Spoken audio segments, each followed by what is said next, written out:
नमस्कार। अगस्ती संहिता वाचन इस उपक्रम में मैं वैद्या प्रियदर्शनी बापटकडूस आप सभी का और आदरणीय वैद्य विष्णु जोगळेकर सर का हार्दिक स्वागत करती हूँ। श्री चरक संहिता चिकित्सा स्थान त्रयोविंशोध्याय विषय चिकित्सा का वाचन चल रहा है। इसके अंतर्गत पिछले सत्र में सर ने बहुत सारे यानी कि जैसे कि चंदन तेल का प्रयोग हो या रक्त चंदन कहाँ पर इसका प्रयोग करना है या श्वेत चंदन का प्रयोग लेप में कैसे करना है, इस तरीके से बहुत कुछ योग हमें बताए थे। मैं सर से अनुरोध करती हूँ कि अध्याय वाचन का प्रारंभ करें। धन्यवाद।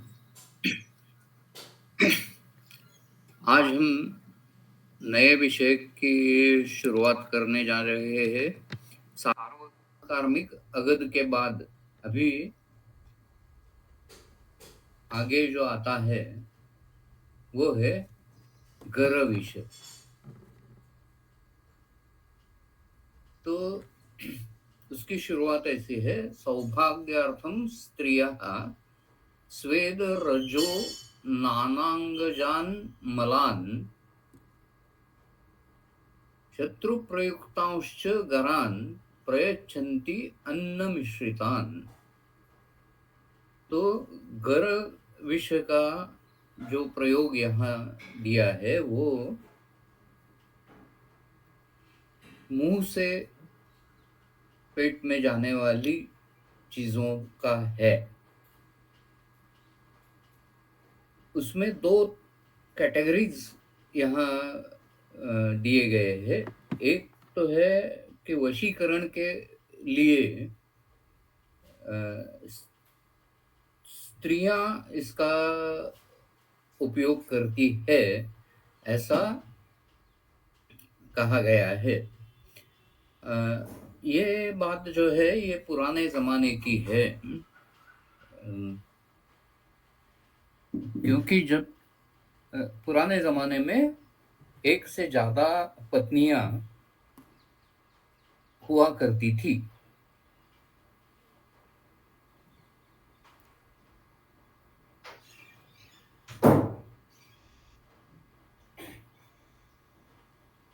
आपको मालूम ही होगा कि छत्रपति शिवाजी महाराज की 8 पत्नियां थी, या भगवान श्री कृष्ण के 16,000 से ज्यादा 16,108 पत्नियां थी। तो एक से ज्यादा पत्नियां होना ये नॉर्म था, और राम जैसे कुछ ही व्यक्ति ऐसे थे कि जिनमें सिर्फ एक पत्नी व्रत पाला जाता था। तो सोशल नॉर्म्स बहुपत्नीत्व के थे। और फिर जब एक से ज्यादा पत्नियां होती है तो पति किसके पास जाएगा, ये अनिश्चित चीज है। तो उसे अपने पास खींच लाने के लिए स्त्रियां उसके खाने में कुछ चीजें मिलाती थी। और ये चीजें कौन सी थी, ऐसा चरक संहिता में कहा है, वो है स्वेद रज नाना अंगज मल। यानी कर्णमल है, अक्षिमल है, त्वचा के ऊपर पैदा होने वाला मल है, खमल जिसे कहते हैं वो है। तो इन सब चीजों में कॉमन चीज क्या है, तो देखिए कि हर एक का माइक्रोबायोम अलग अलग होता है। तो ये माइक्रोब्स गंध छोड़ देते हैं। जिस तरह से पुरुष का पुरुष का गंध हमें पता कर देता है कि किस तरह से या साम है या निराम है, क्या खाया था। अगर किसी ने फणस खाया हो तो 2 दिन तो पुरुष में वो फणस फणस की बू या गंध आ जाएगी। उसी तरह से त्वचा के ऊपर या ये जो नाना अंगज मल है, वहाँ कुछ गंध आते हैं। उन गंधों को फेरोमोन ऐसी संज्ञा आधुनिक विज्ञान में दी गई है। ये फेरोमोन्स जो होते हैं वो हवा में फैल जाते हैं और उनके गंध से दूसरी व्यक्ति का मन आकृष्ट होता है। यानी सेक्स के पहले ये गंध उद्दीपन करता है, तो ये फेरोमोन्स का काम है। और ये उद्दीपन हर एक व्यक्ति का अलग होगा। हर एक व्यक्ति के शरीर से आने वाले फेरोमोन्स या गंध अलग अलग होते हैं, और ये गंध लैंगिक व्यवहार के लिए ट्रिगर जैसा काम करते हैं। तो अगर 5-6 पत्नियां हैं तो उनमें से जो पत्नी अपने अंगमल का प्रयोग खाने में करेगी तो उसके शरीर का गंध पति को मिल जाएगा और वो उसके पास आने के लिए उद्युक्त होगा।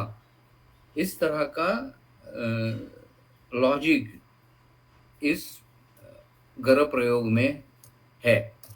अभी ये अच्छी बात है या नहीं, ये तो हर एक का खुद का निर्णय है। Exchange of body fluids is common in sexual activities. यहाँ वो खाने से पहले ही, यानी सेक्सुअल एक्टिविटी शुरू होने से पहले ही ये आकृष्ट करने वाले गंध यहाँ उपयुक्त किए गए हैं।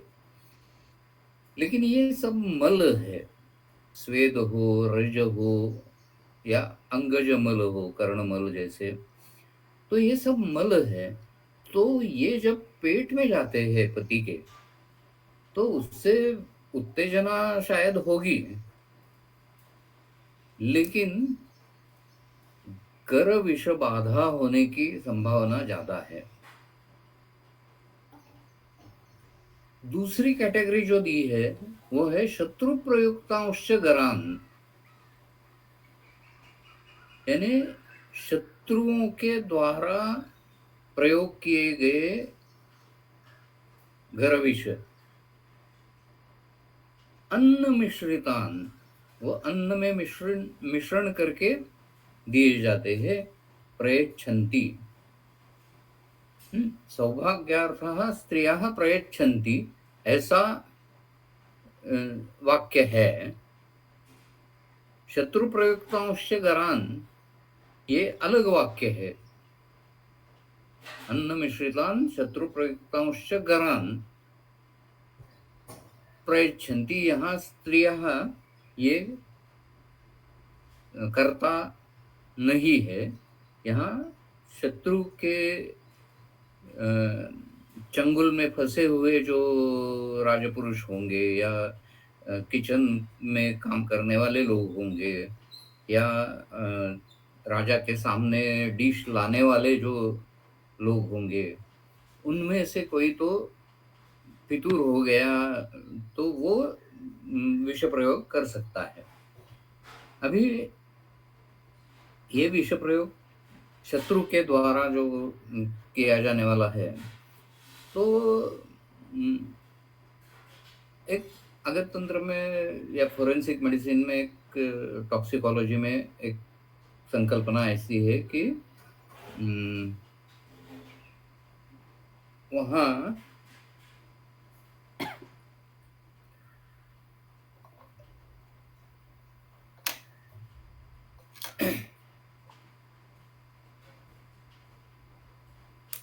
आइडियल होमिसाइडल पॉइजन ऐसा ऐसी एक शॉर्ट नोट हमेशा आती है। तो जो आइडियल होमिसाइडल पॉइजन है वो किस तरह का होता है? तो उसमें वो अन्न में मिलाने के बाद उसका पता नहीं चलना चाहिए। उसके लक्षण जो है वो सामान्य विकार जैसे होने चाहिए। उससे अन्न का रूप, रस, गंध कुछ बदलना नहीं चाहिए। मृत्यु थोड़े काल के बाद होनी चाहिए, ताकि जो जिसने विष प्रयोग किया है उसको वो दूसरी जगह था ऐसा, जिसे एलाइबाय कहते हैं, यानी अन्य स्थान उपस्थिति, ऐसा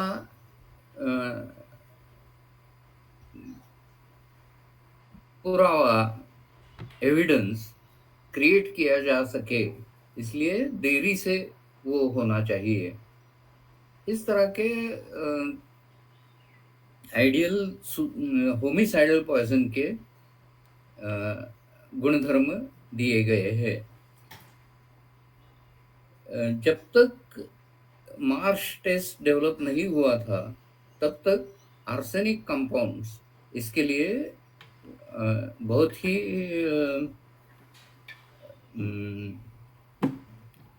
विपुल स्तर पे इस्तेमाल किए जाते थे। आर्सेनिक जब खाने में मिलाया जाता है तो उसका उससे टेस्ट नहीं बिगड़ती, गंध नहीं बिगड़ता, कलर नहीं बिगड़ता। तो खाना नॉर्मल है ऐसा लगता है, लेकिन उसमें से थोड़ी थोड़ी अमाउंट आर्सेनिक की चली जाती है। अभी आर्सेनिक का जो विषय स्वरूप है उसमें क्या है कि बहुत ज़्यादा मात्रा में दिया तो एक साथ सभी सिस्टम्स पे उसका काम हो जाएगा और बहुत ही जल्द आदमी मर जाएगा।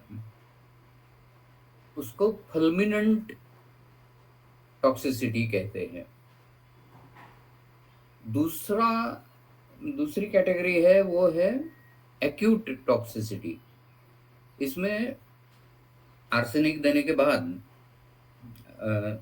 उल्टी होती है, जुलाब होते हैं और बाकी के लक्षण भी उसमें होते हैं, लेकिन प्रमुख लक्षण है वो उल्टी और जुलाब के हैं। तो ये उस समय इस्तेमाल किया जाता था ज़्यादातर कि जहाँ ये कॉलरा का होना, विसूची का होना, ये बहुत कॉमन था। तो कॉलरा और आर्सेनिक इनके लक्षणों में ज़्यादा फर्क नहीं है। तो ये आर्सेनिक विषबाधा है या कॉलरा हो गया है, इसका पता ही नहीं चलता था, क्योंकि उस वक्त माइक्रोस्कोप भी नहीं थे और खाने में आर्सेनिक है या नहीं ये देखने के साधन भी नहीं थे। तो एक समय ऐसा था कि जब आर्सेनिक को आइडियल होमिसाइडल पॉइजन कहा जाता था। बाद में मार्श टेस्ट नाम का एक टेस्ट जो डेवलप हुआ, तो उससे क्या हुआ कि पार्ट्स पर billion, not million, its parts पर बिलियन, इतनी सूक्ष्म मात्रा में भी आर्सेनिक अगर हो तो उसका पता मार्स टेस्ट से लगता है। दूसरी चीज ये है कि मैंने फुलमिनेंट और एक्यूट का तो वर्णन किया। उसके बाद आता है वो सब क्रॉनिक या क्रॉनिक। तो क्रॉनिक आर्सेनिक पॉइजनिंग में क्या होता है, और आर्सेनिक डिपोजिशन होता रहता है, थोड़ी थोड़ी मात्रा में आर्सेनिक दे दिया तो आर्सेनिक का डिपोजिशन शरीर में होता जाता है, संचिति होती जाती है। और ये संचिति जब एक थ्रेशोल्ड क्रॉस करेगी, उसकी मात्रा ज्यादा होगी, तो उस वक्त अचानक से एक्यूट पॉइजनिंग जैसे लक्षण दिखेंगे। तो अभी ये दीर्घकाल होने वाली चीज है, लेकिन इसी पॉइजनिंग का भी पता अभी फोरेंसिक साइंस लगा सकता है, क्योंकि ये आर्सेनिक जो है वो उसका डिपोजिशन होता है, वो बालों में होता है, और बाल रोज बढ़ते हैं। तो एक हेयर सैंपल लिया और उसके क्रॉस सेक्शंस लिए गए, तो हर एक सेक्शन अलग अलग दिन का होगा और उसका हम परीक्षण प्रयोगशाला में कर सकते हैं, और किस दिन आर्सेनिक ज्यादा गया है, किस दिन कम गया है, इसका भी पता चला सकते हैं। और फिर पुलिस इन्वेस्टिगेट कर सकती है कि जो हिस्ट्री सामने आती है कि इस दिन ज्यादा हुआ, इस दिन कम हुआ, इस दिन ज्यादा हुआ, इस दिन थोड़ा ज्यादा हुआ, इस दिन थोड़ा कम हुआ, इस तरह की जो हिस्ट्री आती है, तो उसका एसोसिएशन किसी व्यक्ति के साथ है या नहीं, इसकी तलाश करके पुलिस खूनी तक पहुंच जाती है। एगाथा क्रिस्टी के बहुत सारे नॉवेल्स में ये क्रॉनिक आर्सेनिक पॉइजनिंग का इस्तेमाल दिखाई देता। क्रिस्टी सबसे बेहतरीन रहस्य कथा लिखने वाली ऑथर है। आपको शायद मालूम नहीं होगा क्योंकि वो गुजर गई, उसको भी बहुत साल हो गए हैं, लेकिन अगाथा क्रिस्टी नॉवेल्स आप जरूर पढ़िएगा। उसमें किस तरह से एक ही दृश्य को अलग अलग एंगल्स से देखा जा सकता है वगैरह सब आपको तंत्र उसका मालूम होगा, और बहुत ही इंटरेस्टिंग तरह के नॉवेल्स है। तो ये तो थोड़ा विषयांतर हो गया, लेकिन इस तरह से शत्रु प्रयुक्त गर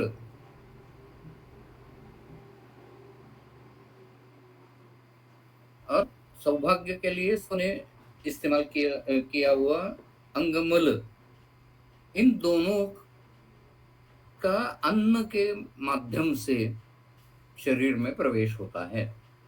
तो इससे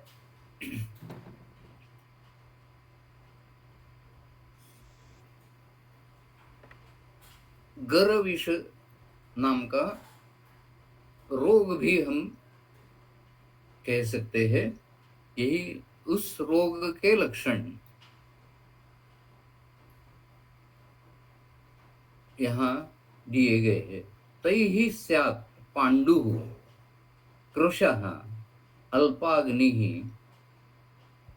गरश्च अस्य उपजायते।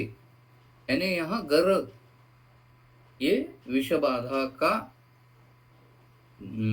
व्याधि ऐसा करके गर एक लक्षण स्वरूप यहाँ बताया गया है। पांडु कृश अल्पाग्नि और गर के लक्षण वाला, फिर मर्म प्रधमन आधमान श्वयथुम हस्तपादयोः। अभी यहाँ मर्म प्रधमन किस लिए कहा गया है? तो ये मर्म प्रधमन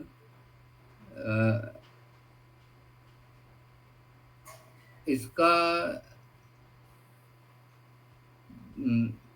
गरश्च अस्य उपजायत इति वक्ष्यमाण मर्म प्रधमनादि लक्षणों व्याधि ही जायते, ऐसा चक्रपाणी जी ने कहा है। तो गर नाम का व्याधि यहाँ बताया गया है।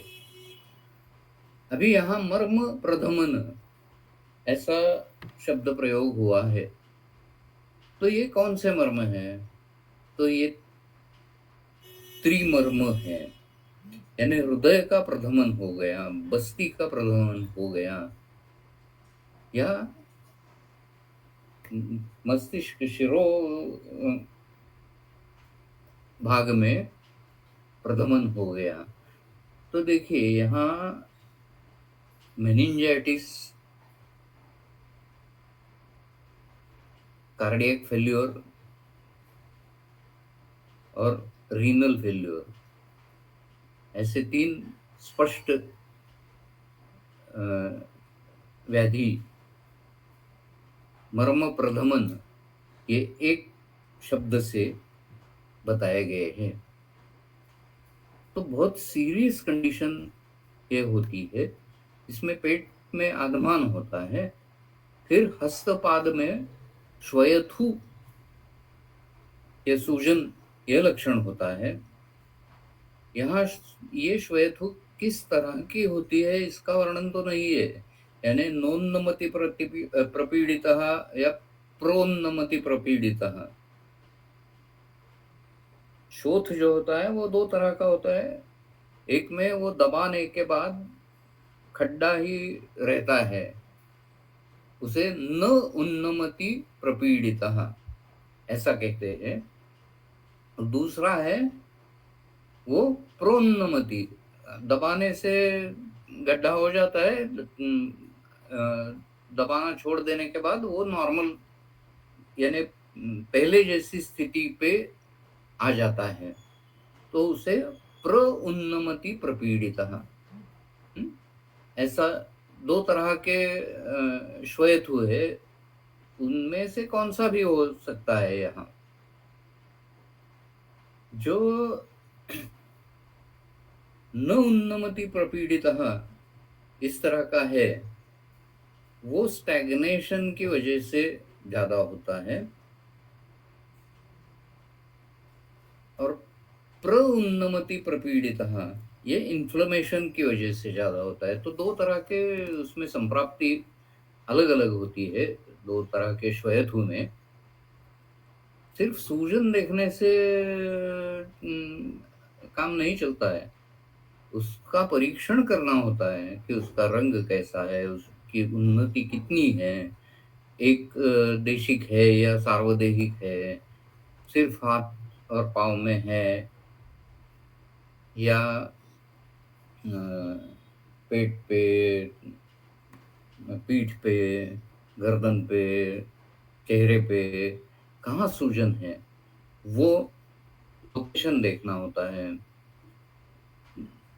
पूर्ण परीक्षण करने के बाद हम श्वेतु क्यों हो गया है ये पता चला सकते हैं।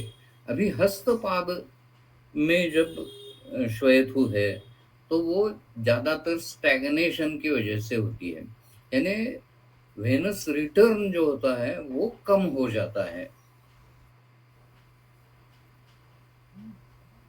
तो एक तरफ हृदय का प्रधमन हो गया है, हृदय बढ़ गया है, हाइपरट्रॉफी हो गई है या डायलिटेशन हुआ है, और दूसरी तरफ से सिराओं से जो रक्त है वो कम आ रहा है। तो यहाँ गड़बड़ी बहुत पैदा होती है, यानी ब्लड प्रेशर में फ्लक्चुएशंस आपको दिखाई देंगे। यूजुअली ब्लड प्रेशर कम होता दिखाई देगा और हृदय का आकार बढ़ जाने का आपको हृदय के यहाँ ऑस्कल्टेशन आप जब स्टेथोस्कोप से करते हैं या रुग्ण के शरीर को कान लगा के भी ध्वनि सुनते हैं, तो आपको इसका पता चलेगा, या आकोटन परीक्षा से भी आप हृदय का आकार कितना है वो देख सकते हैं। ये हस्तपादयोः श्वेतु लक्षण है, वो जैसा हृदय के वजह से हो सकता है उसी तरह वो बस्ती के प्रधमन के वजह से हो सकता है। यहाँ बस्ती का अर्थ वृक्क या किडनी लेना चाहिए। तो किडनी क्रॉनिक रीनल फेल्यूर, उसमें ये विश्व प्रयोग की आशंका हमें लेनी चाहिए। एक्यूट रीनल फेल्यूर में भी लेनी चाहिए। अभी देखिए सिंपल सी चीज है, लोग शिरशूल के लिए क्रोसिन का इस्तेमाल बहुत करते हैं। ओवर द काउंटर मिलता है तो कोई भी आके क्रोसिन या पैरासीटामोल, एसिटामिनोफेन, उसका प्रयोग बहुत ज्यादा होता है। लेकिन आप एक बात जरूर समझ लीजिए कि पैरासीटामोल एक गृह विषय है। वो कब रीनल फेल्योर तक ले जाएगा उसका आपको पता नहीं चलता। सडन रीनल फेल्योर ये पैरासीटामोल की विषबाधा का एक प्रमुख लक्षण है, और ये इतना सडन रीनल फेल्योर हो जाता है तो आईसीयू में पेशेंट जाता है, डायलिसिस पे जाता है और 4-6 दिनों में मर जाता है। ऐसे बहुत सारे उदाहरण पैरासीटामोल टॉक्सिसिटी की वजह से मैंने देखे हैं। तो गर्भ विष जो है उसके ऊपर ये तो मुख्य विषय नहीं है, ऐसा करके गर्भ विष को छोड़ देना गलत चीज है।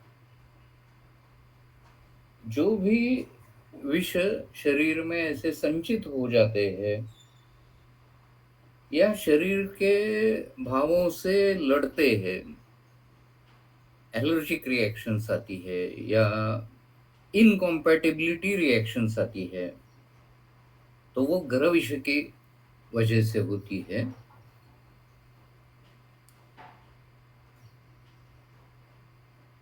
अभी जठरम यानी उदर व्याधि, पेरिटोनियल फ्लूइड बहुत बढ़ जाता है,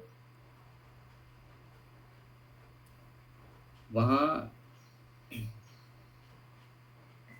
दो तरह की संप्राप्ति आपको दिखाई देती है, एक्सुडेटिव और इन्फ्लेमेटरी।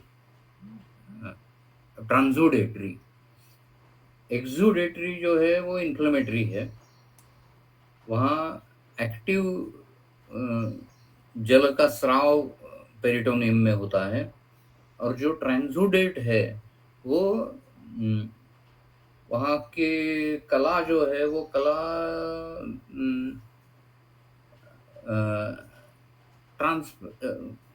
ट्रांसपेरेंट हो जाती है या उससे पदार्थों का आना जाना इजी हो जाता है और पेट में पेरिटोनियम में वो सब फ्लूइड संचित होता रहता है। तो ये दोनों तरह के जठर आपको गर्भाशय में दिखाई देने पड़ेंगे। ग्रहणी दोष आता है, वो ग्रहणी दोष मुख्यतः जो गट माइक्रोबायोम है उसमें बहुत सारे बदलाव ये गर्भाशय की वजह से होते हैं और उससे ग्रहणी दूषित होती है। यक्ष्मा, राजयक्ष्मा भी हो सकता है, या कैचेक्सिया जिसे कहते हैं, कैंसर में कैचेक्सिया आता है, तो वो भी गर्भाशय का लक्षण हम कह सकते हैं। यहाँ यक्ष्मा और क्षय ऐसे दोनों शब्द प्रयुक्त किए गए हैं इस एक ही श्लोक में, यक्ष्मा गुल्मः क्षयो ज्वरः। तो यहाँ यक्ष्मा का अर्थ ट्यूबरकुलोसिस ऐसा लेना चाहिए, राजयक्ष्मा। फिर गुल्म न्यू ग्रोथ्स, क्षय ये धातु क्षय है, यहाँ कैचेक्सिया ज्यादा प्रबल है। फिर ज्वर है, अभी ज्वर जो है वो किसी भी प्रकार का हो सकता है, लेकिन ये सायंबली मंद ज्वर इस तरह का ज्यादातर दिखाई देता है। बहुत ही एक्यूट रिएक्शन हो तो हाई फीवर आ सकता है, लेकिन गर्भाशय के रुग्णों में ज्वर मंद रहता है। एवं विधस्य च अन्यस्य व्याधेः लिंगानि दर्शयेत्, यानी मिमिक्री यहाँ है। अन्य व्याधि के लिंग गर विष दिखलाता है। एवं विधस्य च अन्यस्य व्याधेः लिंगानि गरः दर्शयेत्। तो मिमिक्री है। मैंने जैसा आइडियल होमिसाइड पॉइजन में कहा था कि वो नेचुरल डिसीज के जैसा होना चाहिए, उस तरह से अन्य व्याधि के लक्षण दिखते हैं घर में। विशेषतः शत्रु द्वारा प्रयोग जो होते हैं उनमें अन्य व्याधि के लक्षण दिखते हैं, तो वो अन्य व्याधि है करके समझ करके उसके ऊपर उपचार होते हैं, लेकिन गर्भाशय के उपचार नहीं होते। ऐसा बहुत बार होता है। अभी अगले श्लोक में क्या कहा है? स्वप्ने मार्जार गोमायु व्यालान स नकुलान कपीन प्रायः पश्यति नद्यादीन शुष्कांश्च स वनस्पतीन कालश्च गौरम आत्मानं स्वप्ने गौरश्च कालकम विकर्ण नासिकम वापि प्रपश्येद विहतेन्द्रियः। तो ये सब हेल्यूसिनेशंस का वर्णन है। स्वप्न में क्या दिखाई देता है? अभी स्वप्न में जो कुछ दिखाई देता है उसके ऊपर बहुत सारा ज्योतिष शास्त्र या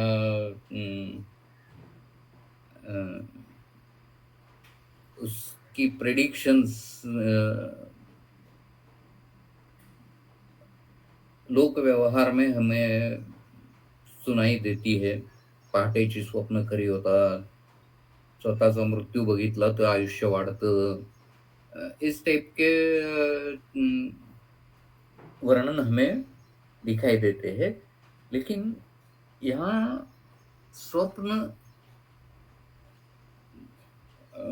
अवस्था जो है, देखिए नींद हमें जो आती है उसमें rapid eye movement sleep, REM sleep, और non rapid eye movement sleep, NREM sleep.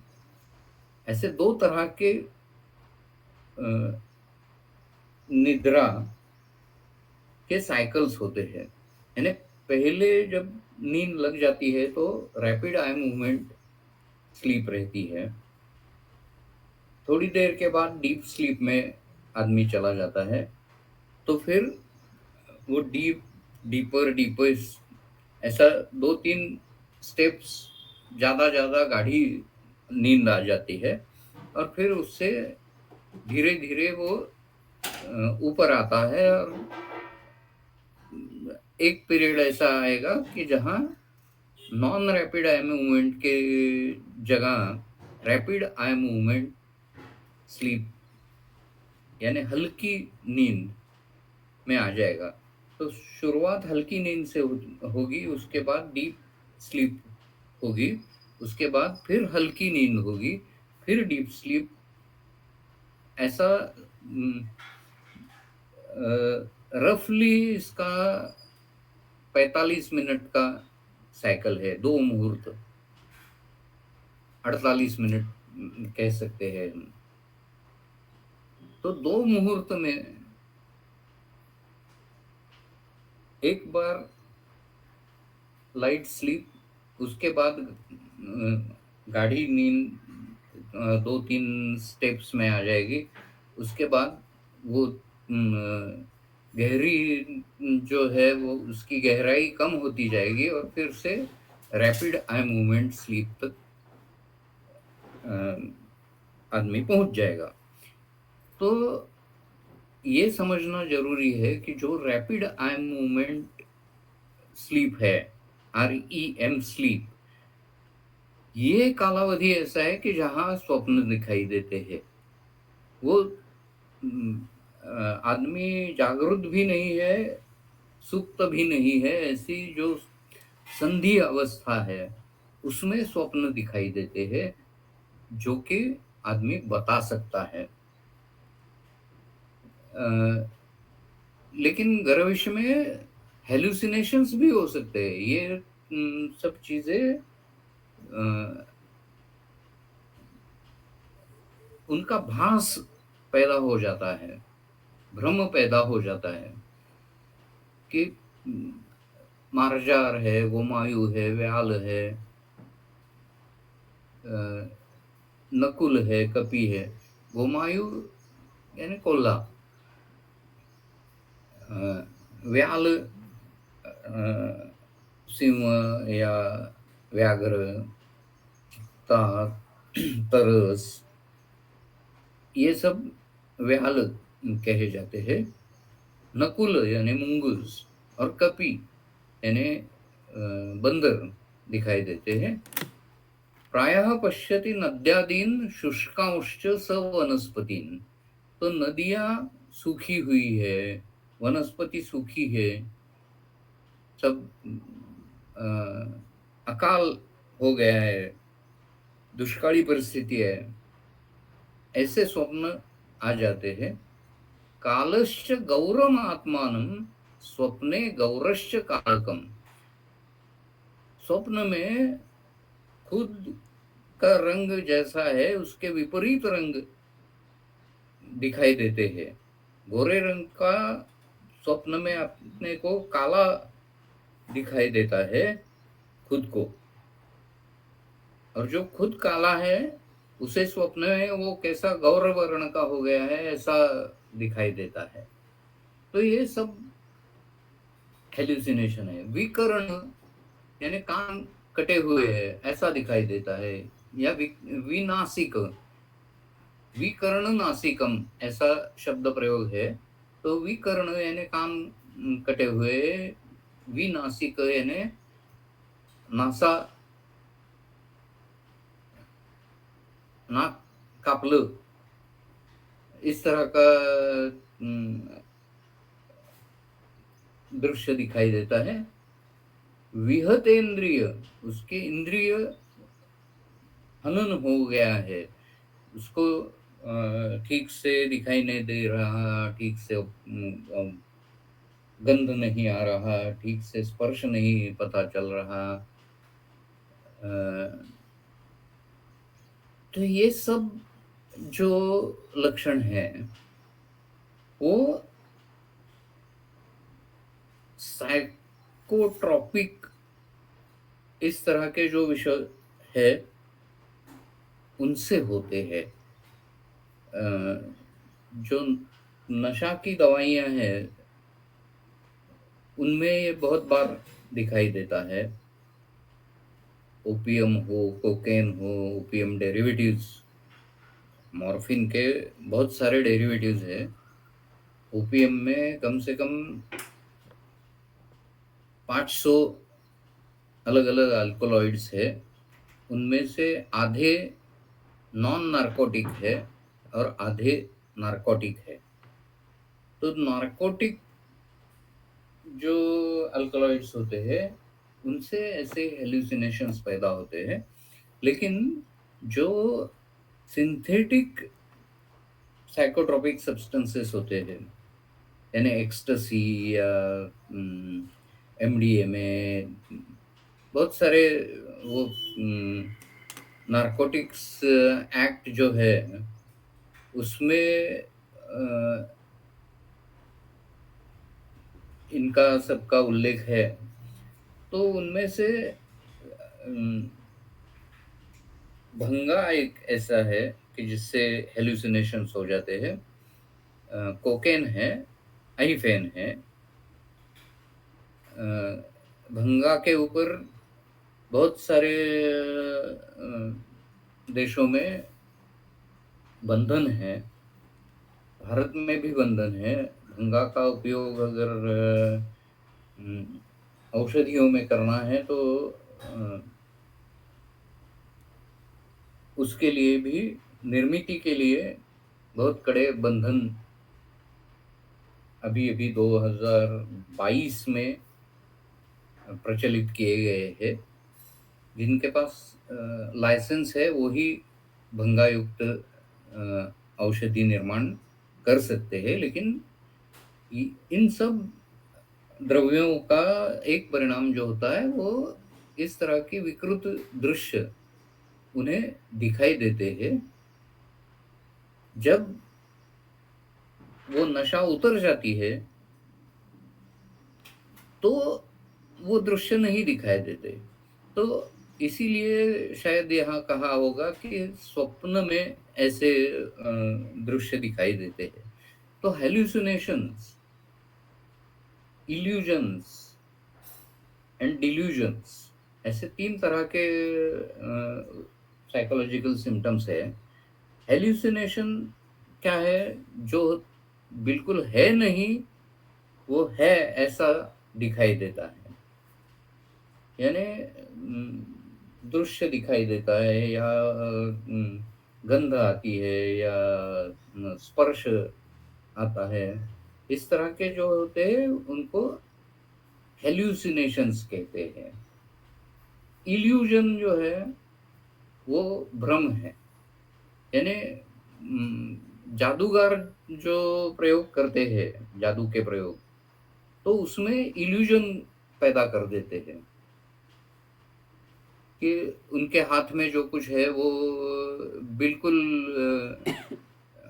रिक्त है ऐसा दिखाई देते हैं, दिखने को देते हैं। और फिर उसमें कबूतर आ गया वगैरह ऐसा जो प्रयोग करते हैं वो सब इल्यूजन के माध्यम से करते हैं। तो जो सच है वो नहीं दिखाई देता, उसके वो छिपाया जाता है, डिस्ट्रैक्शन होता है। तो वो है इल्यूजन। और तीसरा है डिल्यूजन। ये डिल्यूजन खुद के बारे में गलत परसेप्शन, मैं इतना ताकतवर हूं कि मैं 10 लोगों को मार दूंगा, या फिर मुझे कुछ आता ही नहीं है। इस तरह के जो डिल्यूजन्स होते हैं वो भी इस गर्विश में पैदा होते हैं। वो लक्षणों में दिए नहीं गए हैं, लेकिन हेल्यूसिनेशन प्रिडोमिनेंटली दिए गए हैं।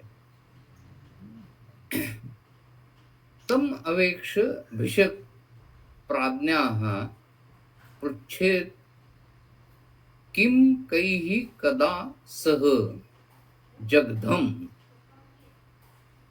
इति अवगम्य आशु प्रदद्यात् वमनम भिषक्।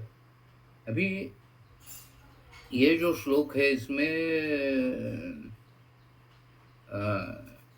व्याकरण की कुछ गड़बड़ी मुझे दिखाई देती है। तो इस तरह के हेलुसिनेशन होने वाले या फिर जठर ग्रहणी दोष, मर्म प्रधमन, हस्तपाद श्वेतु, यक्ष्मा गुल्म क्षय ज्वर, ऐसा पिक्चर अगर है, क्लिनिकल पिक्चर, तो भिषक पृच्छेद प्रश्न परीक्षा करनी चाहिए। किससे प्रश्न परीक्षा करनी चाहिए? तो प्राज्ञों से करनी चाहिए। प्राज्ञाः, प्राज्ञाः ये बहुवचन है और भिषक एक वचन है, तो इसलिए भिषक प्राज्ञाः पृच्छेद। अभी प्राज्ञाः ये विभक्ति गलत लग रही है, यानी यहाँ हम ऐसा कह सकते हैं कि भिषक लोग बहुत बड़े होते हैं इसलिए बहुवचन में उनका उल्लेख करना चाहिए ऐसा, लेकिन बाकी जगह कहाँ ऐसा वचन का एक वचन या बहुवचन या द्विवचन उसका प्रयोग ग्रंथकार गलत नहीं करते जनरली।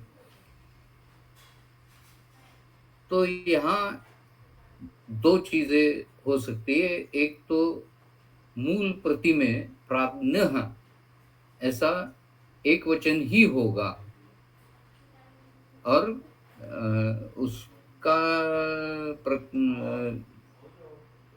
उसकी प्रत तैयार करने में वो प्राज्ञः का प्राज्ञाः ऐसा हो गया होगा, ऐसी एक संभावना है। या फिर ये श्लोक प्रक्षिप्त है ऐसा हम कह सकते हैं। हम अभी ऐसा समझ लेते हैं कि ये एक उसमें जो बहुवचन आया है वो बहुवचन न होके प्राज्ञः ऐसा एक वचन ही है, ऐसा हम यहाँ गृहीत करके अर्थ लगाते हैं। तो प्राज्ञ भिषक, बुद्धिमान भिषक जो है वो ऐसे रुग्ण को देखने के बाद ये पूछेगा, प्रश्न परीक्षा करेगा, किम जगधम, कई ही जगधम, कदा जगधम, सह जगधम। चार चीजें हैं। क्या खाया, कई सह किनके साथ खाया, कब खाया, उसके साथ क्या क्या खाया,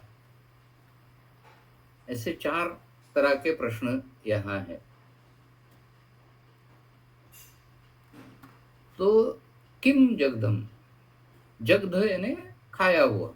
ये जगध शब्द कैसे तैयार होता है उसके ऊपर तो व्याकरण के तज्ञ हमें ज़्यादा बताएंगे, क्योंकि मैंने शब्द कल्पद्रुम में देखा तो जगध का अर्थ अद धातु से वो पैदा हुआ है ऐसा, उसमें बहुत सारे प्रत्यय वगैरह लग के वो जगध ऐसा रूप तैयार हुआ है। वो मेरे समझ के बाहर है, लेकिन उसका अर्थ ये है कि खाया। तो क्या खाया, ये पहला प्रश्न है। खाने में क्या आया था, उसमें कोई विषैला पदार्थ है क्या, उसकी पूछताछ करनी चाहिए। कई ही सह जगदम, किनके साथ खाया, कौन कौन लोग साथ में थे, उनको कोई तकलीफ हुई है या नहीं हुई है। फूड पॉइजनिंग जब होता है तो जनरली ऐसा दिखाई देता है कि एक साथ बहुत सारे लोगों को पॉइजनिंग हो जाता है। ये गर्विश अन्न के द्वारा प्रयुक्त है, इसलिए वो फूड पॉइजनिंग जैसा हमें ट्रीट करना चाहिए, देखना चाहिए उसकी तरफ। तो कई ही सह जगदम, किनके साथ खाया है और उनकी स्थिति क्या है। कई ही सह जगदम, ये प्रश्न तो सीधा है कि क्या बाल बच्चों के साथ खाया, दोस्तों के साथ खाया, ऐसा कुछ उत्तर मिल सकता है। लेकिन अगर उन लोगों को भी तकलीफ है तो उसका मतलब ये है कि ये विषबाधा है। कदा जगदम, कब खाया, तो खाना खाने के बाद कितनी देर से लक्षण पैदा हुए हैं। खाना खाने के बाद तुरंत अगर लक्षण पैदा हो गए तो उसका अर्थ जो विष पेट में गया है वो बहुत स्ट्रांग है, इरिटेंट है, और वो उल्टी के जैसे लक्षण से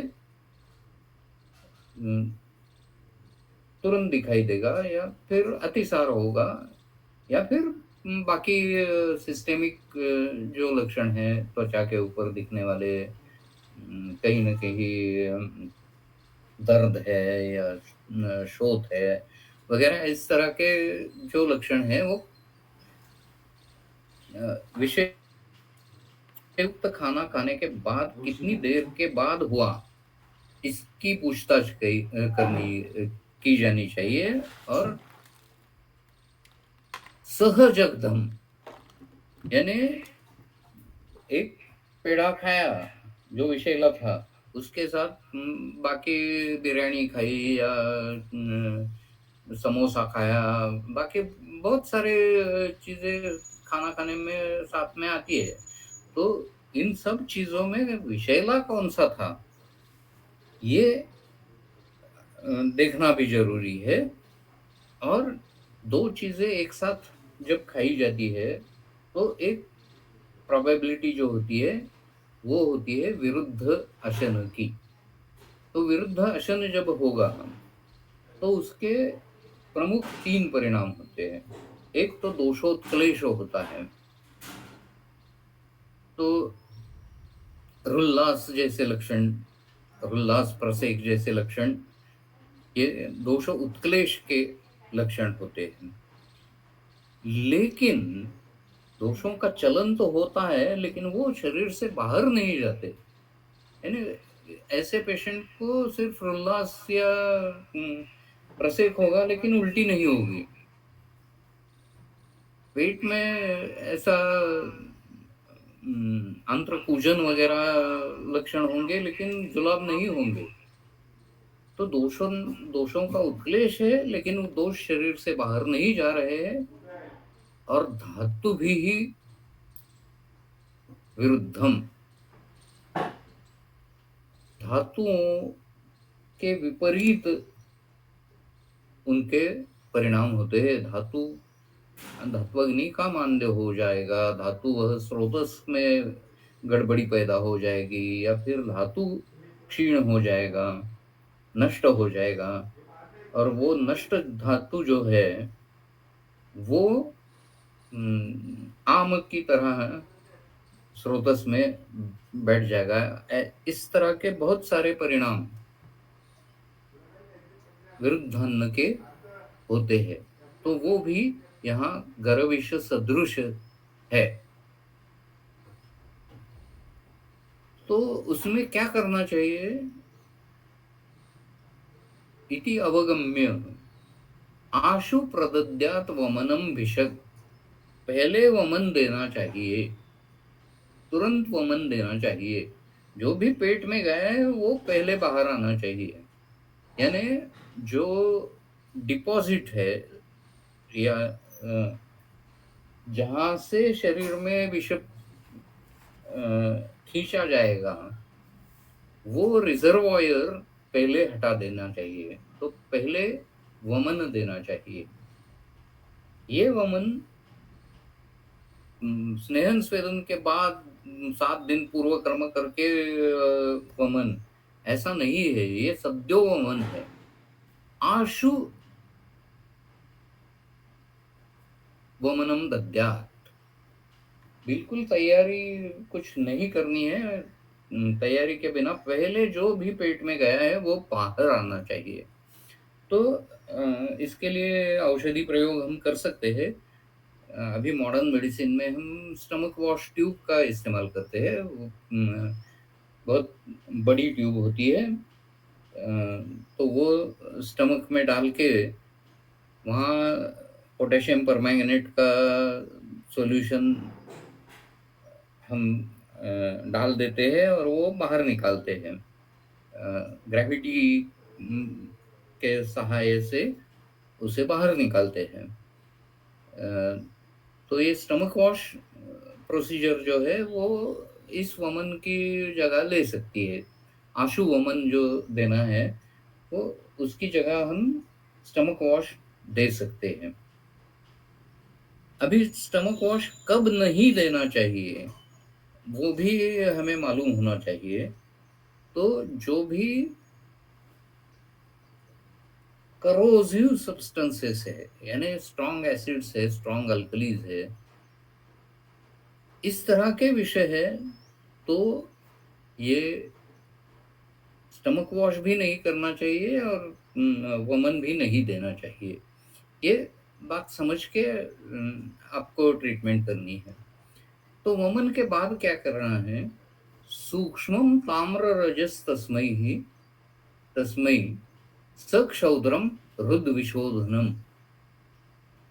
वमन के बाद हृद विशोधन करना है। उसके लिए सूक्ष्म ताम्र रज शहद के साथ देना है।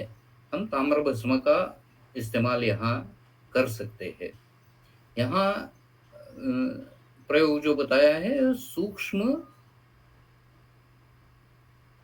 ताम्र रज, सूक्ष्म इत्यादौ अमृत ताम्र चूर्णम माशमानम यावत देयम, ऐसा चक्रपाणी जी ने कहा है। यानी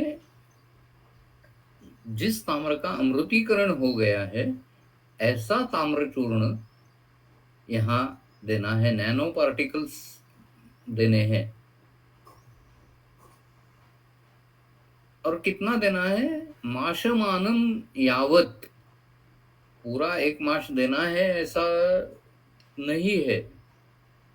हम उम्र के हिसाब से वो आदमी स्थूल है, कृश है वगैरह, इसके हिसाब से दूष्य देशादि देख के हम मात्रा उसकी दे सकते हैं। वो ज्यादा से ज्यादा मात्रा 1 माश इतनी रहेगी, 1 ग्राम तक रहेगी।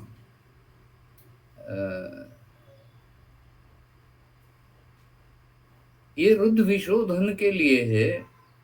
क्षौद्र के साथ देना है, यानी शहद के साथ देना है, शहद में मिला के देना है।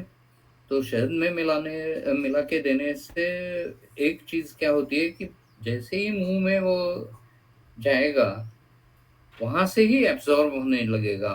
सबलिंगुअल जैसा इमीडिएट इफेक्ट उसका दिखेगा। और ये अमृतीकरण किया हुआ ताम्र शहद के साथ हृद विशोधन के लिए देना है। हृदय शुद्ध होने के बाद शाण मात्रा ततः शाणम हेम चूर्णस्य दापये। तो पहले माश है, उसके बाद शाण मात्रा हेम चूर्ण की है, यानी सुवर्ण की है। तो वमन उसके बाद ताम्र का प्रयोग और उसके बाद सुवर्ण का प्रयोग यहाँ करना है। और सुवर्ण की प्रशस्ति ऐसी बताई गई है अगले श्लोकों में। हेम सर्व विषाणी आशु गरांश्च विनियच्छति न सज्जते हेम पांगे विषम पद्मदले अंबुवत।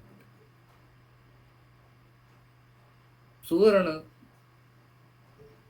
सभी विषयों के लिए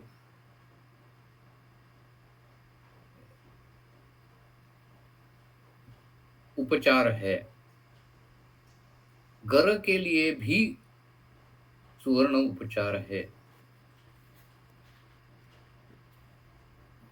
तो सुवर्ण के कल्प हम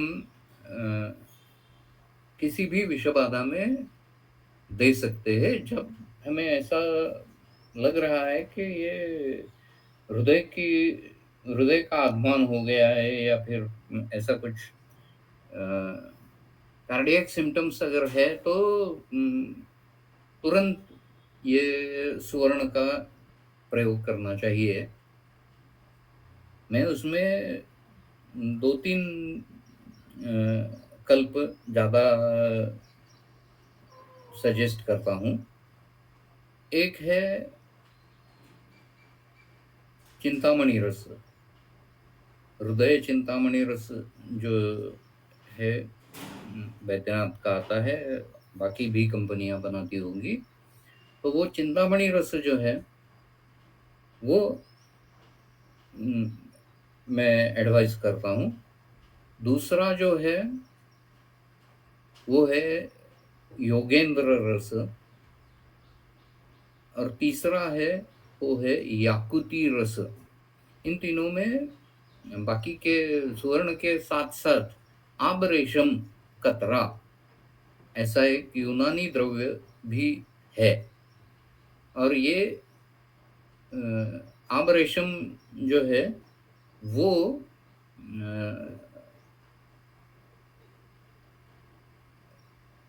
हृदय के लिए बल्य है। तो इसलिए वो ये 3 सुवर्ण और आब रेशम दोनों होने वाले कल्प मैं एडवाइस करता हूँ। फिर अगला जो उपयोग दिया है, न सज्जते हेम पांगे विषम पद्म दले अंबुवत। जैसा कि कमल के पत्ते पे पानी टिकता नहीं है, उसी तरह से जो हमेशा सुवर्ण का प्रयोग करते हैं उनके शरीर में विष टिकता नहीं है। यानी ये प्रिवेंटिव करके सुवर्ण का उपयोग यहाँ दिया गया है। अभी ज़्यादातर व्याधि पुराने ज़माने में हो या इसी ज़माने में भी हो, बच्चों को ज़्यादा होते हैं और इसीलिए बच्चों को सुवर्ण प्राशन की प्रथा अब बढ़ती जा रही है। काश्यप संहिता में सुवर्ण प्राशन का उल्लेख है, लेकिन वहाँ ज़्यादातर अवलेह के स्वरूप में लेहन संस्कार बताया गया है कि बच्चे के हाथ पे नवनीत रखना है, उसके हाथ के ऊपर बैठे का इतना बटर रखना है और उसके साथ कुछ वनस्पतियां दी है, अनंता या ब्राह्मी, सारीवा, इस तरह के विविध प्रयोग काश्यप संहिता में दिए गए हैं। अभी जो कमर्शियली जो चल रहा है सुवर्ण प्राशन, तो उसमें भीड़ बहुत रहती है और उसका अभी फिलहाल पिछले हफ्ते में ही मैंने एक केस के बारे में सलाह दी थी। तो वहाँ सुवर्ण प्राशन का कैंप चल रहा था और जो 2 बूंद देना है, उसकी बजाय एक बच्ची को 10 ml की पूरी वायल उसके पेट में गई, 2-3 महीने की बच्ची होगी। तो उसके बाद उसके शरीर पे बहुत सारे लक्षण पैदा हुए। तो ये समझ लेना चाहिए कि सुवर्ण बहुत कम मात्रा में ही देना चाहिए, ज़्यादा मात्रा में सुवर्ण भी विषकारक हो सकता है।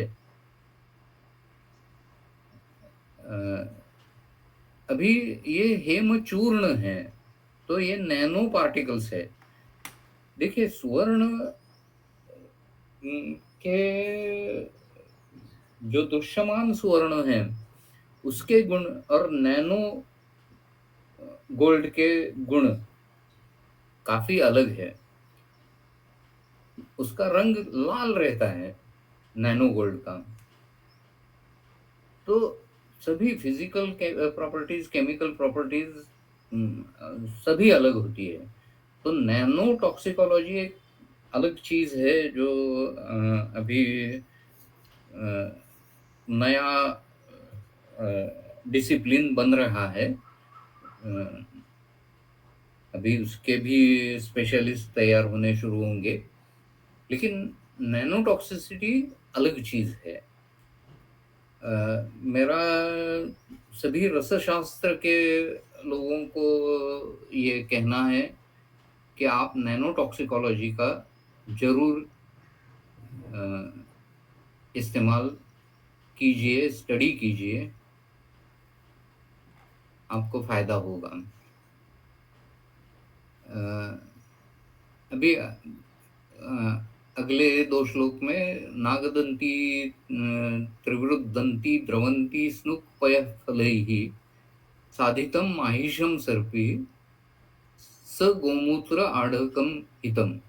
तो यहाँ भैंस के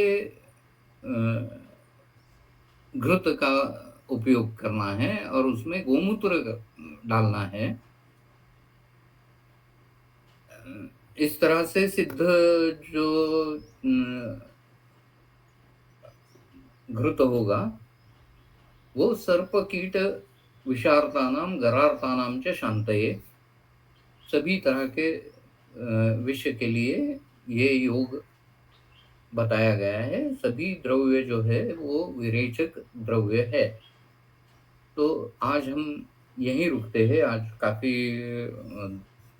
समय भी हो चुका है, तो आज हम यहाँ रुकते हैं। किसी को कोई आशंका हो तो जरूर पूछिए। बहुत बहुत धन्यवाद सर। यहाँ पर शायद कुछ नहीं है, क्वेश्चंस नहीं दिख रहे, तो हम आज रुक सकते हैं यहीं पर। और बहुत सारी यानी कि ये नैनो टॉक्सिकोलॉजी से लेकर हो बहुत कुछ अलग अलग आप हमेशा ही बताते हैं, तो आज भी बहुत सारे अलग अलग पॉइंट्स हमें आज सीखने के लिए मिले हैं। तो सच में बहुत बहुत धन्यवाद। धन्यवाद।